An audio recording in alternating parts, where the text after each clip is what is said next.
ರಾಮಚಂದ್ರನ ಪೂಜೆಗೆ ಒಂದು ಹೂ ತರಲಿಕ್ಕೆ ಎರಡೂ ಕೈಗಳನ್ನು ಬಳಸಿ ಬಹಳ ಪ್ರಯತ್ನಪಟ್ಟು ತರ್ತಿದ್ದವ ಆಂಜನೇಯ. ಆದರೆ ಏಕೇನ ದೋಷ್ಣೇನ ಒಂದು ಕೈಯಿಂದ ಗಂಧಮಾದನ ಪರ್ವತವನ್ನು ತಂದುಬಿಟ್ಟ. ಭಗವಂತ ಅಲ್ಲಿ ನೆಲೆಸಿದ್ದಾನೆ, ಎಲ್ಲ ಭೂತಗಳಿಗೆ ಭಗವಂತ ಮನೆಯಾಗಿದ್ದಾನೆ ಅಂತ ತಿಳ್ಕೊಂಡು ಆ ಭೂತಗಳಿಗೆ ಆ ಪ್ರಾಣಿಗಳಿಗೆ ನಾವು ಉಪಕಾರ ಮಾಡಿದಾಗ ಅದು ಭಗವಂತನ ಪೂಜೆಯಾಗಿ ಪರಿಣಾಮ ಹೊಂದುತ್ತೆ. ಈ ಮೂರು ದೇವಾಲಯಗಳಿಗೂ ಮೊದಲು ಭೇಟಿ ಕೊಟ್ಟರು ಮಧ್ವಾಚಾರ್ಯರು ವಾಸುದೇವನಾಗಿದ್ದಾಗ. ಆದರೆ ಇದು ರುದ್ರದೇವರ ದೇವಾಲಯ, ಅದಕ್ಕೆ ಹೋಗಿದ್ದಾರೆ. ಅವರ ಚರಿತ್ರೆಯನ್ನು ಕೇಳಿದ ಹಾಗೆ ನಮಗೆ ಅರಿವಿಲ್ಲದಂತೆ ನಮ್ಮ ಅಂತಃಕರಣ ಪವಿತ್ರವಾಗುತ್ತೆ. 10 ಅಶ್ವಮೇಧ ಮಾಡಿದವನು ಕೂಡ ಹುಟ್ಟಬಹುದು. ಕೃಷ್ಣ ಪ್ರಣಾಮಿ ನ ಪುನರ್ಭವಾಯ. ಕೃಷ್ಣನಿಗೆ ಭಗವಂತನಿಗೆ ನಮಸ್ಕಾರ ಮಾಡಿದವರು ಮತ್ತೆ ಅವರು ಸಂಸಾರಕ್ಕೆ ಮರಳುವುದಿಲ್ಲ, ಅವರಿಗೆ ಮೋಕ್ಷದ ಸಿದ್ಧ ಆಗೇ ಆಗಿದೆ ಅಂತ ಇಷ್ಟು ಹೇಳುವಂಥ. ಶ್ರೀ ಗುರುಭ್ಯೋ ನಮಃ. ಜ್ಞಾನಗಮ್ಯದ ಸಾಧಕರನ್ನು ಹೃತ್ಪೂರ್ವಕವಾಗಿ ಸ್ವಾಗತಿಸ್ತಾ ಇದ್ದೇನೆ. ಸಾಧಕೋತ್ತಮರ ಚರಿತ್ರೆಯಿಂದ ನಮ್ಮ ನಡವಳಿಕೆಯಲ್ಲಿ ಹೇಗೆ ನಾವು ಸ್ಫೂರ್ತಿಯನ್ನು ಪಡ್ಕೊಳ್ಬೋದು ಅನ್ನುವುದರ ಬಗ್ಗೆ ಚಿಂತನೆಯನ್ನು ನಡೆಸ್ತಾ ಇದ್ದೇನೆ. ಸಾಮಾನ್ಯವಾಗಿ ಮನೋವಿಶುದ್ಧೈ ಚರಿತಾನುವಾದ ಅಂತ ಇದು ನಾರಾಯಣ ಪಂಡಿತರು ಮಧ್ವವಿಜಯದ ಪ್ರಾರಂಭದಲ್ಲಿ ಹೇಳುವಂಥದ್ದು. ಮಧ್ವಾಚಾರ್ಯರ ಅವರ ಹಿಂದಿನ ಆಂಜನೇಯ ಮತ್ತು ಭೀಮಸೇನ ಇವರ ಚರಿತ್ರೆಯನ್ನು ನಾನು ಯಾಕೆ ಹೇಳ್ತಾ ಇದ್ದೇನೆ ಅಂದರೆ, ಮನೋವಿಶುದ್ಧೈ ಅಂತಃಕರಣ ಪಾವಿತ್ರ್ಯಕ್ಕಾಗಿ. ಅವರ ಚರಿತ್ರೆಯನ್ನು ಕೇಳಿದ ಹಾಗೆ ನಮಗೆ ಅರಿವಿಲ್ಲದಂತೆ ನಮ್ಮ ಅಂತಃಕರಣ ಪವಿತ್ರವಾಗುತ್ತೆ. ಅದಕ್ಕಾಗಿ ಅವರ ಚರಿತ್ರೆಯನ್ನು ನಾನು ಅನುವಾದ ಮಾಡುವಂಥದ್ದು ಅಂತ ಹೇಳ್ತಾರೆ. ಹೇಗೆ ಅಂತಃಕರಣ ಪವಿತ್ರವಾಗುತ್ತೆ? ಅವರ ಚರಿತ್ರೆಗೆ ಅಂಥ ಒಂದು ಮಹತ್ವ ಇದೆ. ಕಿವಿಯಲ್ಲಿ ಕೇಳಿದ ಕೂಡಲೇ ಅಂತಃಕರಣ ಪವಿತ್ರ ಆಗುತ್ತೆ. ಒಂದು ನಿಟ್ಟಿನಿಂದ ಹೌದು. ಇನ್ನೊಂದು ನಿಟ್ಟಿನಿಂದ ನಾವು ಸಾಮಾನ್ಯವಾಗಿ ಭಕ್ತರ ಚರಿತ್ರೆಯನ್ನು ಹೇಗೆ ಕೇಳಬೇಕು ಅಂತ ಮಧ್ವಗುರುಗಳು ಒಂದು ಸೂತ್ರವನ್ನು ಹಾಕಿಕೊಟ್ಟಿದ್ದಾರೆ. ವೈಷ್ಣವಾನಂತು ಚರಿತಂ ವಿಷ್ಣುದ್ರೇಕಾಯ ಕಥ್ಯತೆ. ಭಗವಂತನ ಉದ್ರೇಕಕ್ಕೆ, ಭಗವಂತನ ಅನುಗ್ರಹಕ್ಕೆ ಪಾತ್ರರನ್ನಾಗಿ ವೈಷ್ಣವರ ಚರಿತ್ರೆಯನ್ನು ನಾವು ಕೇಳಬೇಕು. ವೈಷ್ಣವರ ಚರಿತ್ರೆ ಕೇಳುವಾಗ ಅದರಲ್ಲಿ ಭಗವಂತನ ಪಾತ್ರ ಎಷ್ಟು ದೊಡ್ಡದು ಅಂತ ತಿಳ್ಕೊಂಡ್ರೆ ಭಗವಂತನಲ್ಲಿ ನಮಗೆ ಭಕ್ತಿ ಉಂಟಾಗುತ್ತೆ, ಮಹತ್ವ ಜ್ಞಾನ ಉಂಟಾಗುತ್ತೆ. ಇದರಿಂದಾಗಿ ನಮ್ಮ ಹೃದಯ ಪವಿತ್ರವಾಗುತ್ತೆ. ಅಲ್ಲಿರ್ತಕ್ಕಂಥ ಕಾಮ, ಕ್ರೋಧ ಇತ್ಯಾದಿಗಳೆಲ್ಲ ದೂರವಾಗಿ ಭಗವಂತನ ಭಕ್ತಿ, ಮಹತ್ವ ಜ್ಞಾನ ಇದೆಲ್ಲ ನೆಲೆಗೊಳ್ಳುತ್ತೆ. ಹಾಗಾಗಿ ಮನೋವಿಶುದ್ಧೈ ಚರಿತಾನುವಾದ. ಉಳಿದ ವ್ಯಕ್ತಿಗಳ ಚರಿತ್ರೆ ಅನುವಾದ ಮಾಡಿದಾಗ ಅವರಿಗೆ ಅನುಗ್ರಾಹಕನಾದ ಭಗವಂತನ ಬಗ್ಗೆ ಭಕ್ತಿ ಇತ್ಯಾದಿಗಳು ಉಂಟಾಗುವುದರಿಂದಾಗಿ ಮನಸ್ಸು ಪರಿಶುದ್ಧವಾಗುತ್ತೆ. ಉದಾಹರಣೆ ನಾನು ಹೇಳ್ತೇನೆ ನೋಡಿ. ಆಂಜನೇಯ 100 ಯೋಜನದ ಸಮುದ್ರವನ್ನು ದಾಟಿದ ಆಂಜನೇಯನ ಚರಿತ್ರೆ. ಆ ಚರಿತ್ರೆಯನ್ನು ಕೇಳುವ ಮುಂಚೆ, ಹಾರುವ ಮುಂಚೆ ಅವ ಏನು ಮಾಡಿದ? ಸುಂದರಕಾಂಡ ರಾಮಾಯಣದಲ್ಲಿ ಮಧ್ವಗುರುಗಳು ಹೇಳ್ತಾರೆ, ರಾಮಾಯ ಶಾಶ್ವತ ಸುವಿಸ್ತೃತ ಷಡ್ಗುಣಾಯ ಸರ್ವೇಶ್ವರಾಯ ಸುಖಸಾರ ಮಹಾಣ್ಣವಾಯ ನತ್ವಾ ಲಿಲಂಗೈಷು. ರಾಮಚಂದ್ರನ ಆ ವ್ಯಕ್ತಿತ್ವವನ್ನು ಚಿಂತನೆ ಮಾಡಿದ. ರಾಮಚಂದ್ರ ಭಗವಾನ್ ಅಂತ ಅನಿಸಿದವ, ಭಾರೀ ಬಲವುಳ್ಳವ, ಎಲ್ಲ ವಿಘ್ನಗಳನ್ನು ಪರಿಹಾರ ಮಾಡುವವ, ಸುಖಸ್ವರೂಪಿಯಾದವ, ಹೀಗೆಲ್ಲ ಚಿಂತನೆ ಮಾಡಿ ಮುಂದೆ ತನ್ನ ಸಾಧನೆಯಲ್ಲಿ ತೊಡಗಿದ. ಆದುದರಿಂದ ಏನಾಯಿತು? ಅವನ ಸಾಧನೆ ಆಂಜನೇಯ ಸಮುದ್ರ ತರಣದಲ್ಲಿ ಹಾಗೂ ಅಲ್ಲಿಗೆ ಹೋಗಿ ಸೀತೆಯನ್ನು ಭೇಟಿಯಾಗಿ ಸೀತೆಯಿಂದ ಆ ಅಂಗುಲೇಖವನ್ನು ತರುವಲ್ಲಿ ಅವ ಯಶಸ್ವಿ ಆಗಲಿಕ್ಕೆ ಕಾರಣ ರಾಮಚಂದ್ರನ ಸ್ತುತಿ. ಹಾಗಾಗಿ ವಿಷ್ಣುದ್ರೇಕಾಯ ಕಥ್ಯತೆ. ಆಂಜನೇಯ ಹಾರಿದ ಅನ್ನೋಕ್ಕಿಂತಲೂ ಮುಖ್ಯವಾಗಿ ಆಂಜನೇಯನ್ನು ಹಾರಿಸಿದವ ರಾಮಚಂದ್ರ. ಈ ರೀತಿ ಮಹಾತ್ಮರ ಚರಿತ್ರೆಯನ್ನು ಕೇಳುವಾಗ ಮಹಾತ್ಮರಿಗೆ ಆ ರೀತಿ ಒಂದು ಎತ್ತರದ ಸ್ಥಿತಿ ಬರುವಂತೆ ಮಾಡುವವ ಭಗವಂತ ಅಂತ, ಭಗವಂತನಲ್ಲಿ ನಮಗೆ ಭಕ್ತಿ ಉಂಟಾಗುತ್ತೆ. ಹಾಗಾಗಿ ಮನಸ್ಸು ಪರಿಶುದ್ಧವಾಗುತ್ತೆ ಅಂತ ಹೀಗೆ ಹೇಳಿದ್ದಾರೆ. ಇದರ ಜೊತೆಗೆ ಮಹಾತ್ಮರು ಮಾಡಿರ್ತಕ್ಕಂಥ ಸಾಧನೆಯನ್ನು ನಾವು ಚಿಂತನೆ ಮಾಡಿ ಆ ನಿಟ್ಟಿನಲ್ಲಿ ನಾವು ಹೆಜ್ಜೆಯನ್ನು ಇಡಲಿಕ್ಕೆ ನಾವು ಪ್ರಯತ್ನ ಪಡಬೇಕು. ಅವರಷ್ಟು ದಾಪುಗಾಲು ಹಾಕಲಿಕ್ಕೆ ನಮಗೆ ಸಾಧ್ಯವಿಲ್ಲ. ಆದರೆ ಪುಟ್ಟ ಪುಟ್ಟ ಹೆಜ್ಜೆಯನ್ನಾದರೂ ಇಡಲಿಕ್ಕಾಗುತ್ತೆ. ಆ ನಿಟ್ಟಿನಿಂದ ವಾಯುದೇವನ 3 ಅವತಾರಗಳು, ಅವುಗಳು ಯಾವ ಸಾಧನೆಯನ್ನು ನಡೆಸಿವೆ, ಆ ಸಾಧನೆಯಲ್ಲಿ ನಮ್ಮ ಹೆಜ್ಜೆ ಹೇಗೆ ಇಡಲಿಕ್ಕಾಗುತ್ತೆ. ನಾನು ಒಂದೆರಡು ಸಾಧನೆಗಳನ್ನು ಚಿಂತನೆ ಮಾಡ್ತಾ ನೋಡೋಣ. ಮೊದಲು ಆಂಜನೇಯನ ಸಾಧನೆ. ಮಧ್ವವಿಜಯದಲ್ಲಿ ಹೇಳ್ತಾರೆ, ಆಂಜನೇಯ ಗಂಧಮಾದನ ಪರ್ವತವನ್ನು ಹಿಡ್ಕೊಂಡು ಬಂದ, ಅನಾಯಾಸವಾಗಿ ಗಂಧಮಾದನ ಪರ್ವತವನ್ನು ಹಿಡ್ಕೊಂಡು ಬಂದ ಅಂತ ಹೇಳುವಾಗ ಮಧ್ವವಿಜಯದಲ್ಲಿ ಹೇಳ್ತಾರೆ, ಎಷ್ಟು ಅನಾಯಾಸವಾಗಿ ತಂದ ಅಂದರೆ ರಾಮಾರ್ಚನೆಯೋ ನಯತ ಪ್ರಸೂನಂ ದ್ವಾಭ್ಯಾಂ ಕರಾಭ್ಯಾಂ ಅಭವತ್ ಪ್ರಯತ್ನ. ರಾಮಚಂದ್ರನ ಪೂಜೆಗೆ ಒಂದು ಹೂ ತರಲಿಕ್ಕೆ 2 ಕೈಗಳನ್ನು ಬಳಸಿ ಬಹಳ ಪ್ರಯತ್ನಪಟ್ಟು ತರ್ತಿದ್ದವ ಆಂಜನೇಯ. ಆದರೆ ಏಕೇನ ದೋಷ್ಣೇನ, ಒಂದು ಕೈಯಿಂದ ಗಂಧಮಾದನ ಪರ್ವತವನ್ನು ತಂದುಬಿಟ್ಟ. ಇದು ಅವನ ಪೌರುಷದ ಮೇಲೆ ಬೆಳಕು ಚೆಲ್ಲತಕ್ಕಂತಹ ಮಾತು ಹೌದು. ಜೊತೆಗೆ ರಾಮಚಂದ್ರನ ಪೂಜೆಯಲ್ಲಿ ಅವ ಎಷ್ಟು ನಿಷ್ಠನಾಗಿದ್ದ, ಈ ಅಂಶವನ್ನು ನಾವು ಗಮನಿಸ್ತೀವಿ. ಒಂದು ಹೂವನ್ನು ನಾವು ತರುವಾಗ ಎಷ್ಟು ಅದರ ಬಗ್ಗೆ ನಾವು ಜಾಗೃತರಾಗಿರಬೇಕು. ಆ ಹೂ ಆ ಗಿಡದಲ್ಲಿ ಬೆಳೆದಿದ್ದಾಗ ಇದು ಎಷ್ಟು ಚೆನ್ನಾಗಿ ಬೆಳೆದಿದೆ ಅಂತ ನೋಡಿಬಿಟ್ರೆ ಅದರ ಸೌಂದರ್ಯವನ್ನು ನಾವು ಆಸ್ವಾದನೆ ಮಾಡಿದಾಗ, ಇಲ್ಲ ಅದನ್ನು ನಾವು ಪಕ್ಕದಲ್ಲಿ ತಂದರೆ ನಮ್ಮ ಉಸಿರಿನ ಗಾಳಿ ಅದಕ್ಕೆ ಬಿದ್ದಂಗೆ ಆಗುತ್ತೆ. ಅದರ ಪರಿಮಳವನ್ನು ನಾವು ಮೂಸಿಬಿಟ್ರೆ ಅದರ ಒಂದು ಅಂಶವನ್ನು ನಾವು ಸ್ವೀಕಾರ ಮಾಡಿದಂತಾಗುತ್ತೆ. ಏನೂ ಆಗದಂತೆ, ನಮ್ಮಿಂದ ತುರೂ ಅದಕ್ಕೆ ಅದರ ಪಾವಿತ್ರ್ಯ ಹೋಗದಂತೆ ಅದನ್ನು ನಾವು ತರಬೇಕು. ಈ ನಿಟ್ಟಿನಲ್ಲಿ ಆಂಜನೇಯ ಒಂದು ಕೈಯಿಂದ ಗಂಧಮಾದನ ಪರ್ವತವನ್ನು ತಂದವ. ರಾಮನ ಪೂಜೆಗಾಗಿ ಹೂ ತರುವುದಕ್ಕೆ 2 ಕೈಗಳನ್ನು ಬಳಸಿಕೊಂಡು ಎಷ್ಟು ಪ್ರಯತ್ನ ಪಡ್ತಾ ಇದ್ದ. ಅದು ಪರಿಶುದ್ಧವಾಗಿರಬೇಕು ಅಂತ ಆ ಆಂಜನೇಯನ ಚಿತ್ರಣ ನಮ್ಮ ತಲೆ ಮೇಲೆ ಇರಬೇಕು. ನಮ್ಮ ಮನಸ್ಸಲ್ಲಿದ್ದರೆ ನಾವು ಕೂಡ ಆ ನಿಟ್ಟಿನಲ್ಲಿ ನಾವು ಹೆಜ್ಜೆ ನೀಡಲಿಕ್ಕೆ ಅನುಕೂಲವಾಗುತ್ತೆ. ಹಾಗೆ ಆಂಜನೇಯ ಗಂಧಮಾದನ ಪರ್ವತವನ್ನು ತಂದ. ಇಂದ್ರಜಿತ್ ಪ್ರಯೋಗ ಮಾಡಿರ್ತಕ್ಕಂತಹ ಏನು ಅಸ್ತ್ರ ಇದೆ ಅದಕ್ಕೆ ಎಲ್ಲರೂ ಆ ಒಳಗಾಗಿ ಎಲ್ಲರೂ ಮೂರ್ಛಿತರಾದರು. ಲಕ್ಷ್ಮಣಾದಿಗಳು ಅವರನ್ನು ಎಬ್ಬಿಸುವುದಕ್ಕಾಗಿ ಆಂಜನೇಯ ಪರ್ವತವನ್ನು ತಂದ. ಇದನ್ನು ತ್ರಿಕುರ ಮಂಡಿತರು ವಾಯುಸ್ತುತಿಯಲ್ಲಿ ಒಂದು ಸ್ವಾರಸ್ಯವನ್ನು ಅಂಶವನ್ನು ಉಲ್ಲೇಖ ಮಾಡ್ತಾರೆ. ಪ್ರಾಕ್ 50 ಸಹಸ್ರೈರ್ ವ್ಯವಹಿತಮಮಿತಂ ಯೋಜನೆ ಪರ್ವತಂ ತ್ವಂ ಯಾವ ಸಂಜೀವನಾದ್ಯೌಷಧಿನ್ಯಮತಿ ಪ್ರಾಣಲಂಕಾ ಮನೀಷೀಹಿ ಅದ್ರಾಕ್ಷೀದ್ ಉತ್ಪತಂ ತಂ ತಥೈತಿ ಗಿರಿಮುತ್ಪಾಟಯಂತಂ ಗೃಹೀತ್ವಾ. ಇನ್ನೊಂದು ಅಂಶ ನೋಡಿ, ಬಹಳ ಮುಖ್ಯ. ಯಾಂತಂಖೇ ರಾಘವಾಂಘ್ರೌ ಪ್ರಣತಮಪಿ ತದೈ ಕಕ್ಷಣೆ ತ್ವಾಂ ಹಿ ಲೋಕ.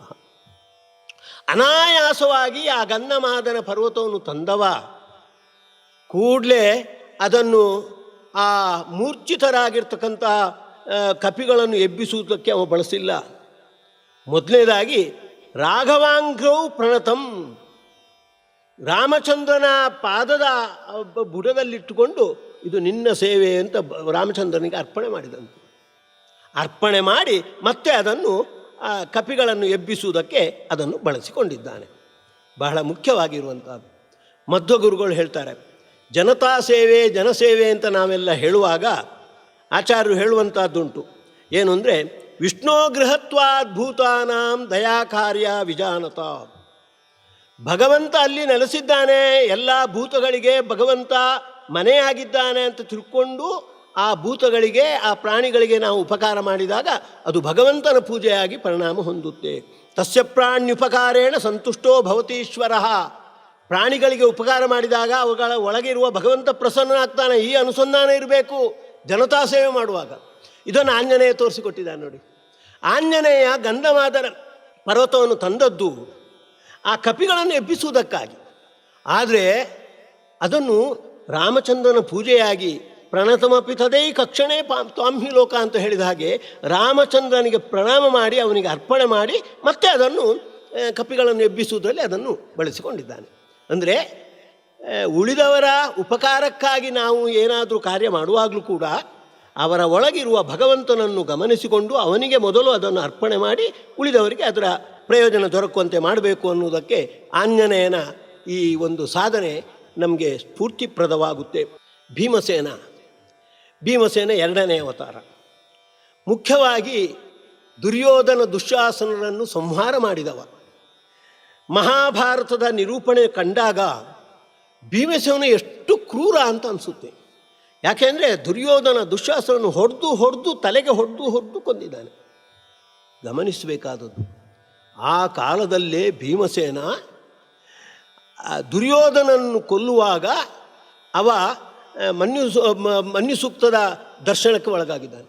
ಮನ್ಯು ಸೂಕ್ತವನ್ನು ಪಠಿಸ್ತಾ ಇದು ನರಸಿಂಹದೇವರ ಯಜ್ಞ ಅನ್ನುವ ಅನುಸಂಧಾನದಿಂದ ದುರ್ಯೋಧನ ಕೊಂದ. ಅದೇ ದುಶ್ಯಾಸನ ಕೊಂದಾಗ ಋಷಭ ಸೂಕ್ತವನ್ನು ಹೇಳ್ತಾ ಇದು ನರಸಿಂಹನ ಯಜ್ಞ ಅಂತ ದುಶ್ಯಾಸನಿಗೆ ಕೂಡ ಆ ರೀತಿ ಹೊಡೆದಿರುವಂಥದ್ದು. ಅಂದರೆ ಇದು ಮೇಲ್ನೋಟಕ್ಕೆ ಒಂದು ಕ್ರೂರ ಕರ್ಮ ಅಂತ ಅನಿಸಿದ್ರೂ ಕೂಡ ಅದಕ್ಕೆ ಭಗವಂತನ ಸಂಬಂಧ ಹಚ್ಚಿ ಅದು ಆಧ್ಯಾತ್ಮಿಕ ಸಾಧನೆ ಆಗುವಂತೆ ವಾಯುದೇವರು ನಡ್ಕೊಂಡಿದ್ದಾರೆ. ಭೀಮಸೇನ ನಡ್ಕೊಂಡವ. ಅವನನ್ನು ಭೀಮ ಅಂತ ಭೃತಾಹ ಮಾಹ ಏನ ಅಂತ. ಮಾ ಅಂದರೆ ವಿದ್ಯೆಗಳನ್ನೆಲ್ಲ ಚೆನ್ನಾಗಿ ಧರಿಸಿಕೊಂಡವ. ಆ ವಿದ್ಯೆಯನ್ನು ದುರ್ಯೋಧನ ದುಶ್ಯಾಸನ ಮುಂತಾದ ದುಷ್ಟರನ್ನು ಕೊಲ್ಲುವಾಗ ಅವ ಅದನ್ನು ತೋರಿಸಿದ್ದಾನು. ವೈಯಕ್ತಿಕ ದ್ವೇಷದಿಂದ ಅವರನ್ನು ಕೊಲ್ತಾ ಇಲ್ಲ.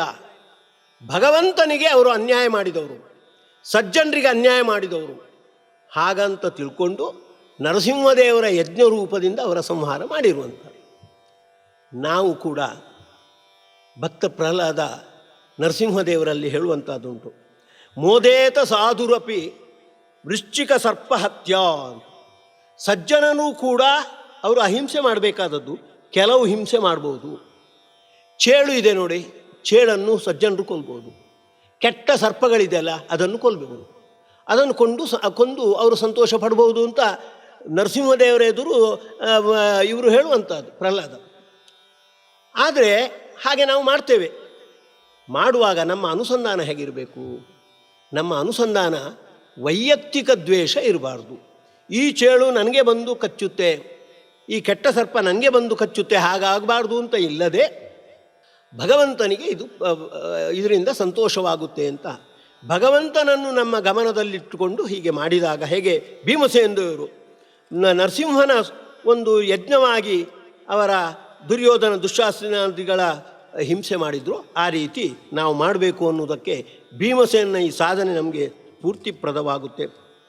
ಹಾಗೆ ಹಿಡಿಂಬಾವನಕ್ಕೆ ಪಾಂಡವರು ಬಂದಿದ್ದಾರೆ. ಜತುಗ್ರಹದ ದಾಹದಿಂದ ಸುರಂಗ ಮಾರ್ಗವಾಗಿ ಹಿಡಿಂಬಾವನಕ್ಕೆ ಬಂದಿದ್ದಾರೆ. ಪಾಂಡವರು ಬಂದು ಕೂಡಲೇ ಅಲ್ಲಿಗೆ ವೇದವ್ಯಾಸರು ಬಂದರು.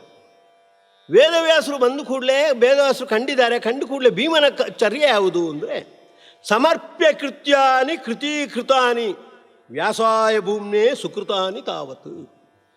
ಭೀಮಸೇನ ಮೊದಲು ಮಾಡಿರುವಂಥದ್ದು ವೇದವ್ಯಾಸರಿಗೆ ಅದು ಅಷ್ಟರವರೆಗೆ ತಾನೇನು ದುಷ್ಟ ಸಂಹಾರ ಮಾಡಿದೆ ಅದನ್ನೆಲ್ಲ ಶ್ರೀಕೃಷ್ಣಾರ್ಪಣ ವಸ್ತು ಅಂತ. ವೇದವ್ಯಾಸರಿಗೂ ಕೃಷ್ಣ ಅಂತ ಹೆಸರಿದೆ, ಅವರು ಕೂಡ ವಾಸಿಷ್ಠ ಕೃಷ್ಣರವರು. ಹಾಗಾಗಿ ಕೃಷ್ಣಾರ್ಪಣ ಅಂತ ಹೇಳಿಯೇ ಎಲ್ಲ ಕರ್ಮವನ್ನು ಸಮರ್ಪಣೆ ಮಾಡಿದ್ರಂತೆ. ಇಷ್ಟು ಮಾತ್ರ ಅಲ್ಲ, ಸಂಕಲ್ಪಯಾಮಾಸ ಶುದ್ಧ ಬುದ್ಧಿ, ಮುಂದೆ ಏನು ನಾನು ಮಾಡ್ತೇನೆ ಕರ್ಮ ಅದನ್ನೆಲ್ಲ ವೇದವ್ಯಾಸರ ಎದುರು ಸಂಕಲ್ಪ ಮಾಡಿದರು. ಇವರು ಭೀಮಸೇನರ ಭಾಗವತ ಧರ್ಮದ ಒಂದು ನಿಷ್ಠೆಯನ್ನು ನೀವು ಕಣ್ಣಿ. ದೇವರು ಯಾವಾಗ ಕಂಡರೂ ಕೂಡ ಅವರ ಬಗ್ಗೆ ತಮ್ಮ ಭಕ್ತಿಯನ್ನು ತೋರಿಸುವಂಥದ್ದು. ನಾವು ಕೂಡ ಈ ಸಾಧನೆಯನ್ನು ಅನುಕರಿಸಬೇಕಾದದ್ದು. ನಾವು ಕೆಲವೊಮ್ಮೆ ದೊಡ್ಡ ದೊಡ್ಡ ಕ್ಷೇತ್ರಕ್ಕೆ ಹೋಗ್ತೇವೆ. ಈಗ ಉಡುಪಿ ಕೃಷ್ಣನ ಹತ್ರ ಹೋಗ್ತೇವೆ, ನಮಗೆ ಕೃಷ್ಣನ ಪ್ರತಿಮೆ ಎದುರು ನಿಲ್ತೇವೆ.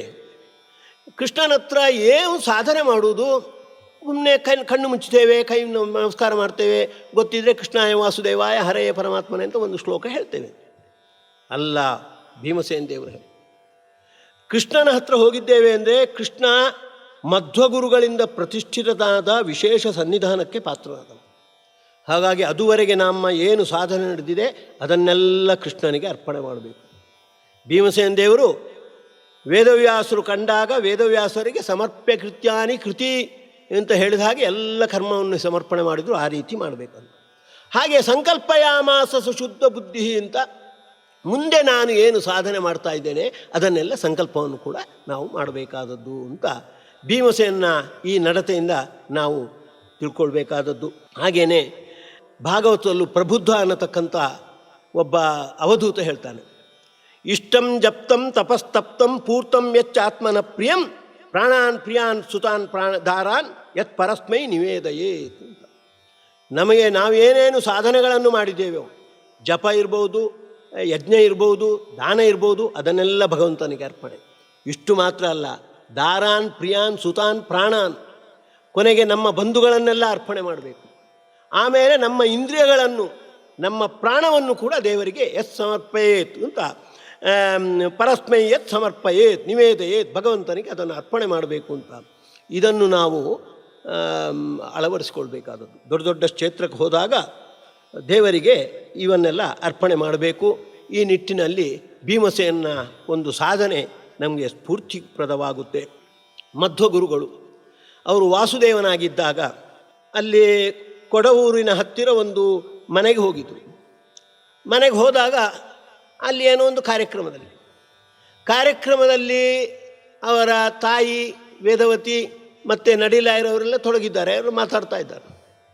ಆದರೆ ವಾಸುದೇವ ಯೋಚನೆ ಮಾಡಿದ, ತದಲಂ ಬಹುಲೋಕ ವಿಚಿಂತನೆಯ ಪ್ರವಣಂ ಕುರು ಮಾನಸಮೀಶಪದೆ ಅಂತ ದ್ವಾದಶ ಸ್ತೋತ್ರದಲ್ಲಿ, ಅದು ಮಧ್ವಾಚಾರ್ಯರು ಆದಮೇಲೆ ಹೇಳಿದ್ದಲ್ಲ, ಮೊದಲಿಂದಲೂ ಕೂಡ ಅದನ್ನು ಜೀವನದಲ್ಲಿ ಅವರು ಅಳವಡಿಸಿಕೊಂಡವರು.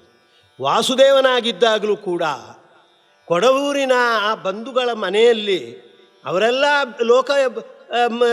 ಲೋಕದ ಮಾತುಕತೆಯಲ್ಲೆಲ್ಲ ತೊಡಗಿದಾಗ ವಾಸುದೇವನ ಚಿಂತನೆ ತದಲಂ ಬಹುಲೋಕ ವಿಚಿಂತನೆಯ, ಈ ಹಾಳು ಹರಟೆಯಿಂದ ಏನಾಗಬೇಕಾದದ್ದು, ಪ್ರವಣಂ ಕುರು ಮಾನಸಮೀಶಪದೆ, ದೇವರಲ್ಲಿ ನಾವು ಭಕ್ತಿ ಇಡಬೇಕು. ಅದಕ್ಕಾಗಿ ಅಲ್ಲಿಂದ ಕೊಡವೂರಿನಿಂದ ಹೊರಟು ಉಡುಪಿಯ ಅನಂತಾಸನವರೆಗೆ ಬಂದಿದ್ದಾರೆ. ಬರುವಾಗಲೂ ನೋಡಿ ಗಮನಿಸಬೇಕಾದದ್ದು, 3 ರುದ್ರದೇವರ ದೇವಾಲಯಗಳು ದೊರಕುತ್ತೆ. ಒಂದು ಕೊಡವೂರಿನಲ್ಲಿ ಶಂಕರನಾರಾಯಣ, ಆಮೇಲೆ ಬನ್ನಂಜೆಯಲ್ಲಿ ಮಹಾಲಿಂಗೇಶ್ವರ ದೇವಾಲಯ, ಆಮೇಲೆ ಉಡುಪಿಯಲ್ಲಿ ಚಂದ್ರಮೌಳೀಶ್ವರ. ಈ 3 ದೇವಾಲಯಗಳಿಗೂ ಮೊದಲು ಭೇಟಿ ಕೊಟ್ಟರು ಮಧ್ವಾಚಾರ್ಯರು ವಾಸುದೇವನಾಗಿದ್ದಾಗ. ಆಗಲೂ ಕೂಡ ಅವರು ಭಗವಂತ ದೊಡ್ಡವ ಅಂತ ನಂಬಿದವರು. ಆದರೆ ಇದು ರುದ್ರದೇವರ ದೇವಾಲಯ, ಅದಕ್ಕೆ ಹೋಗಿದ್ದಾರೆ. ಯಾಕೆಂದರೆ ಈಗಲೂ ಕೂಡ ಅದು ಪದ್ಧತಿ ಇದೆ. ಅನಂತಾಸನಕ್ಕೆ ನಾವು ಭೇಟಿ ಕೊಡುವ ಮುಂಚೆ ಚಂದ್ರಮೌಳೀಶ್ವರ ದೇವಸ್ಥಾನಕ್ಕೆ ಬರುವಂಥದ್ದು. ಯಾಕೆಂದರೆ ಅನಂತಾಸನಲ್ಲಿ ಅನಂತಾಸನ ಉಪಾಸನೆ ಮಾಡಬೇಕಾಗಿದೆ ನಮ್ಮ ಮನಸ್ಸು ಶುದ್ಧವಾಗಿರಬೇಕು. ಮನಸ್ಸು ಶುದ್ಧಿ ಕೊಡುವವ ರುದ್ರದೇವ. ಹಾಗಾಗಿ ರುದ್ರದೇವಾಲಯಕ್ಕೆ ಹೋಗಿ ಅವನ ಅನುಗ್ರಹ ಪಡ್ಕೊಂಡು ಮತ್ತೆ ಅನಂತಾಸನಕ್ಕೆ ಹೋಗಿ ಅಲ್ಲಿ ಭಗವಂತನ ಸೇವೆ ಮಾಡುವಂಥದ್ದು. ಅದು ತೋರಿಸಿಕೊಡುವುದಕ್ಕಾಗಿ ಮಧ್ವಾಚಾರ್ಯರು ವಾಸುದೇವನಾಗಿದ್ದಾಗ ಕೊಡವೂರಿನಲ್ಲಿ ಶಂಕರನಾರಾಯಣನನ್ನು, ಹಾಗೆ ಇದರಲ್ಲಿ ಬನ್ನಂಜೆಯಲ್ಲಿ ಮಹಾಲಿಂಗೇಶ್ವರನನ್ನು, ಹಾಗೆ ಉಡುಪಿಯಲ್ಲಿ ಬಂದು ಕೂಡಲೇ ಅನಂತಾಸನಕ್ಕೆ ಹೋಗಿಲ್ಲ ಅವರು. ಚಂದ್ರಮೌಳೀಶ್ವರಲ್ಲಿ ಇರ್ತಕ್ಕಂಥ ರುದ್ರನ್ನು ನಮಸ್ಕಾರ ಮಾಡಿ ಮನಃಶುದ್ಧಿಯನ್ನು, ಅವರಿಗೆ ಮೊದಲೇ ಮನಃಶುದ್ಧಿ ಇದೆ, ಆದರೆ ಉಳಿದವರು ಆ ರೀತಿ ಮಾಡಬೇಕು ಅನ್ನೋದು ಸೂಚಿಸುವುದಕ್ಕಾಗಿ ಮನಃಶುದ್ಧಿಯನ್ನು ಪಡ್ಕೊಂಡು ಮತ್ತೆ ಅನಂತಾಸನಕ್ಕೆ ಹೋದರು. ಅನಂತಾಸನಕ್ಕೆ ಹೋಗಿ ಸಾಷ್ಟಾಂಗ ಪ್ರಣಾಮ ಮಾಡಿದ್ದಾರೆ. 8 ಅಂಗಗಳನ್ನು ಬಳಸಿಕೊಂಡು ಪ್ರಣಾಮ ಮಾಡಿದ್ದಾರೆ. ನಾರಾಯಣ ಪಂಡಿತರು ಹೇಳ್ತಾರೆ, ಅವರು ಯಾವತ್ತೂ ಪ್ರಣಾಮ ಮಾಡ್ತಾ ಇರುವವರು, ಒಮ್ಮೊಮ್ಮೆ ಅಲ್ಲ. ಆದರೂ ನಹರಿಂ ನವರ್ತಸೋ ನಚನ ಪಶ್ಯತಿ ನಾಪಿನ ವಂದತೆ, ಯಾವತ್ತೂ ದೇವರನ್ನು ಕಾಣ್ತಾ ಇರುವವರು, ಯಾವತ್ತೂ ದೇವರಿಗೆ ನಮಸ್ಕಾರ ಮಾಡ್ತಾ ಇರುವವರು. ಆದರೂ ಕೂಡ ಉಳಿದವರಿಗೆ ಮಾರ್ಗದರ್ಶನ ಕೊಡುವುದಕ್ಕಾಗಿ ನಮಸ್ಕಾರ ಮಾಡಿದ್ದಾರೆ. ಆ ನಮಸ್ಕಾರಕ್ಕೆ ಎಷ್ಟು ಫಲ ಅಂದರೆ, ಭೀಷ್ಮಸ್ತವರಾಜಲ್ಲಿ ಭೀಷ್ಮರು ಹೇಳ್ತಾ ಇದ್ದಾರೆ, ಏಕೋಪಿ ಕೃಷ್ಣಸ್ಯ ಕೃತ ಪ್ರಣಾಮೋ ದಶಾಶ್ವಮೇಧಾವ ಭೃತೇನ ತುಲ್ಯ. ಒಂದು ಚೆನ್ನಾಗಿ ಅಷ್ಟಾಂಗಗಳನ್ನು ಬಳಸಿಕೊಂಡು, ಎದೆ ಮುಂತಾದ ಅಷ್ಟಾಂಗಗಳನ್ನು ಬಳಸಿಕೊಂಡು ನಮಸ್ಕಾರ ಮಾಡಿದರೆ 10 ಅಶ್ವಮೇಧ ಯಾಗ ಮಾಡಿ ಒಂದು ಅವಭೃತ ಸ್ನಾನವನ್ನು ಮಾಡಿದಷ್ಟು ಪುಣ್ಯ. ಮತ್ತೆ ಪುನಃ ಅದನ್ನು ತಿದ್ದಿಕೊಂಡ್ರು, ದಶಾಶ್ವಮೇಧಿ ಪುನರೇತಿ ಜನ್ಮ. 10 ಅಶ್ವಮೇಧ ಮಾಡಿದವನು ಕೂಡ ಹುಟ್ಟಬಹುದು. ಕೃಷ್ಣ ಪ್ರಣಾಮಿ ನ ಪುನರ್ಭವಾಯ. ಕೃಷ್ಣನಿಗೆ ಭಗವಂತನಿಗೆ ನಮಸ್ಕಾರ ಮಾಡಿದವರು ಮತ್ತೆ ಅವರು ಸಂಸಾರಕ್ಕೆ ಮರಳುವುದಿಲ್ಲ, ಅವರಿಗೆ ಮೋಕ್ಷದ ಸಿದ್ಧ ಆಗಿಯೇ ಆಗಿದೆ ಅಂತ ಇಷ್ಟು ಹೇಳುವಂಥ. ಇದನ್ನು ತೋರಿಸಿಕೊಡುವುದಕ್ಕಾಗಿ ಭಗವಂತನ ಪ್ರಣಾಮಕ್ಕೆ ಎಷ್ಟು ಮಹತ್ವ ಇದೆ, ಅದನ್ನು ಯಾವ ರೀತಿ ಮಾಡಬೇಕಾದದ್ದು, ಆ ಫಲ ದೊರಕಬೇಕಾಗಿದೆ. ಯಾಂತ್ರಿಕವಾಗಿ ನಮಸ್ಕಾರ ಮಾಡಿದರೆ ಉಪಯೋಗ ಇಲ್ಲ. 8 ಅಂಗಗಳನ್ನು ಬಳಸ್ಕೊಳ್ಬೇಕು. 8 ಅಂಗಗಳನ್ನು ಬಳಸಿಕೊಂಡು ಹೇಗೆ ಪ್ರಣಾಮ ಮಾಡ್ಬೋದು ಅಂತ ಸಜ್ಜನರಿಗೆ ದೇವತೆಗಳಿಗೂ ಕೂಡ ಮಾರ್ಗದರ್ಶನ ಮಾಡುವುದಕ್ಕಾಗಿ ಮಧ್ವಗುರುಗಳು ಆ ರೀತಿ ನಮಸ್ಕಾರ ಮಾಡಿದರು ಅಂತ ನಾರಾಯಣ ಪಂಡಿತರು ಉಲ್ಲೇಖ ಮಾಡ್ತಾರೆ. ಹಾಗಾಗಿ ನಾವು ಕೂಡ ನಮಸ್ಕಾರ ಮಾಡುವುದು, ನಮಸ್ಕಾರ ಅನ್ನುವುದು ಗಮನಿಸಬೇಕಾದದ್ದು. ಭಕ್ತಿಯಲ್ಲಿ ಶ್ರವಣಂ ಕೀರ್ತನಂ ವಿಷ್ಣು ಸ್ಮರಣಂ ಪಾದಸೇವನಂ ಅರ್ಚನಂ ವಂದನಂ ದಾಸ್ಯಂ ಸಖ್ಯಂ ಆತ್ಮನಿವೇದನಂ ಅಂತ ಕೊನೆಗೆ ಆತ್ಮನಿವೇದನ, ಪೂರ್ತಿಯಾಗಿ ನಮ್ಮನ್ನು ನಾವು ಭಗವಂತನಿಗೆ ಅರ್ಪಿಸಿಕೊಳ್ಳುವಂಥದ್ದು, ಇದು ದೊಡ್ಡ ಭಕ್ತಿಯ ಒಂದು ಲಕ್ಷಣ. ಇನ್ನು ದಾಸ್ಯ, ನಮ್ಮ ಎಲ್ಲ ಇಂದ್ರಿಯಗಳನ್ನು ಬಳಸುವಂಥ ದಾಸ್ಯ ಮತ್ತು ಆತ್ಮನಿವೇದನ ಭಕ್ತಿಯ ಲಕ್ಷಣಕ್ಕೆ ಉತ್ತಮ ಸಂಕೇತ ಪ್ರಣಾಮ. ನಮ್ಮ ಅಷ್ಟಾಂಗಗಳನ್ನು ಕೂಡ, ಶರೀರದಲ್ಲಿ ಇರ್ತಕ್ಕಂಥ ಪ್ರಧಾನವಾದ ಅಷ್ಟಾಂಗಗಳನ್ನು ಕೂಡ ಬಳಸಿಕೊಂಡು ದೇವರಿಗೆ ನಾವು ಪ್ರಣಾಮ ಮಾಡಿದಾಗ, ನಾನು ನಿನ್ನವ, ನನ್ನನ್ನು ಪೂರ್ತಿಯಾಗಿ ನಿನಗೆ ನಾನು ಅರ್ಪಿಸಿಕೊಂಡಿದ್ದೇನೆ, ನನ್ನ ಶರೀರದ ಪ್ರತಿಯೊಂದು ಅಂಗವೂ ಕೂಡ ನಿನ್ನ ಸೇವೆಗಾಗಿ ಇರುವಂಥದ್ದು ಅಂತ ದಾಸ್ಯ ಮತ್ತು ಆತ್ಮನಿವೇದನೆಯನ್ನು ಅರ್ಪಿಸಿದಂತಾಗುತ್ತೆ.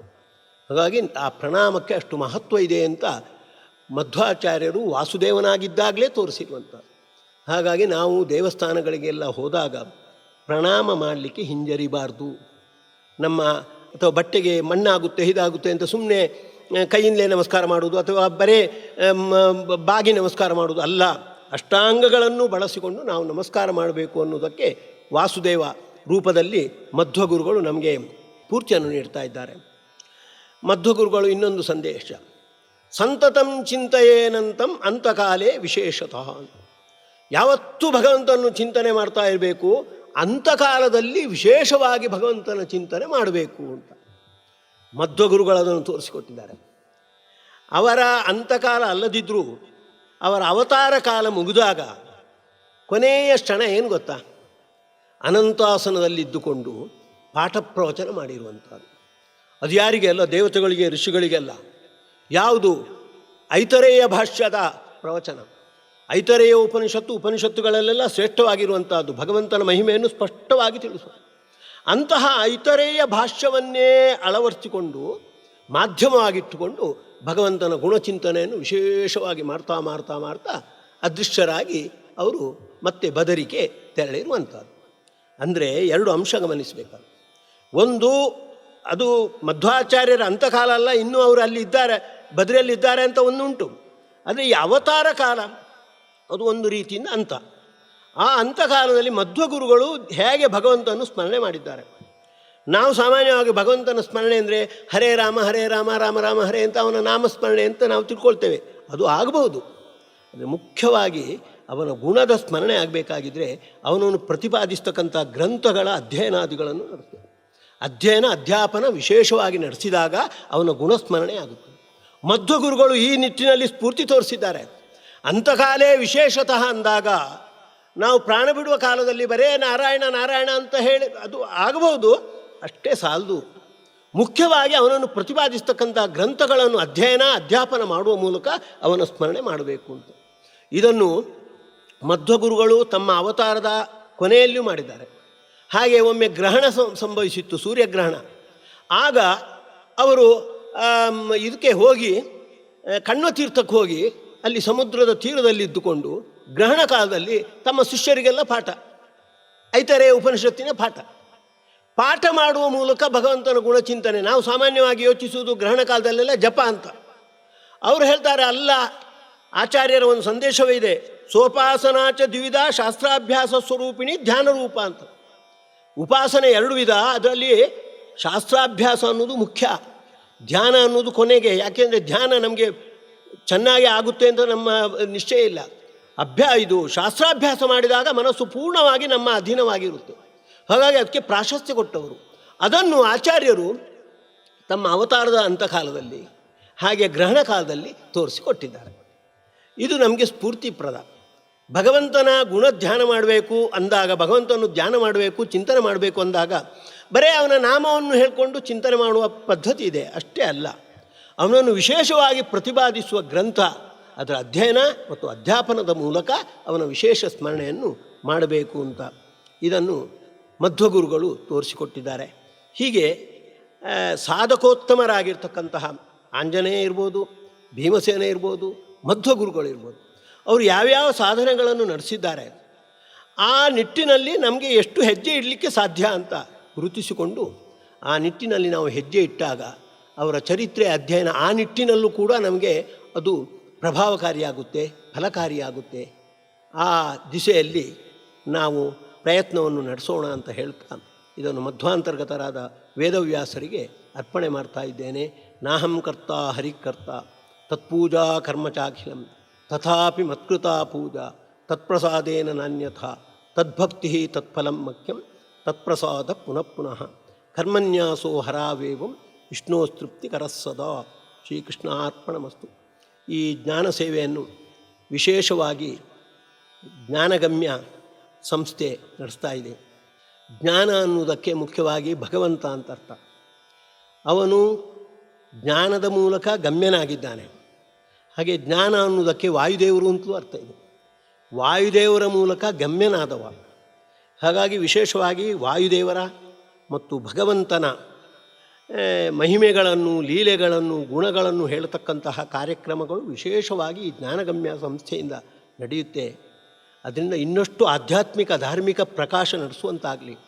ಅದನ್ನು ನಡೆಸ್ತಕ್ಕಂತಹ ವ್ಯಕ್ತಿಗಳಿಗೆ ವಿಶೇಷವಾಗಿ ದೇವರು ಹರಿಗುರುಗಳು ಅನುಗ್ರಹ ಮಾಡಲಿ ಅಂತ ಹೇಳ್ತಾ, ಈ ಜ್ಞಾನ ಸೇವಾಕರ್ತಾರರು ಶ್ರೀ ಅರವಿಂದ ಲಕ್ಷ್ಮೀನಾರಾಯಣ್ ಮತ್ತು ಕುಟುಂಬದವರು, ಇವರಿಗೆ ಹರಿಗುರುಗಳು ವಿಶೇಷವಾಗಿ ಅನುಗ್ರಹಿಸಲಿ. ಆರೋಗ್ಯ, ಆಯುಷ್ಯ ಹಾಗೆ ಜ್ಞಾನಭಕ್ತಿ ವೈರಾಗ್ಯವನ್ನು ವಿಶೇಷವಾಗಿ ನೀಡುವಂತಾಗಲಿ ಅಂತ ಹರಿಗುರುಗಳಲ್ಲಿ ಪ್ರಾರ್ಥಿಸ್ತಾ ಇದ್ದೇನೆ.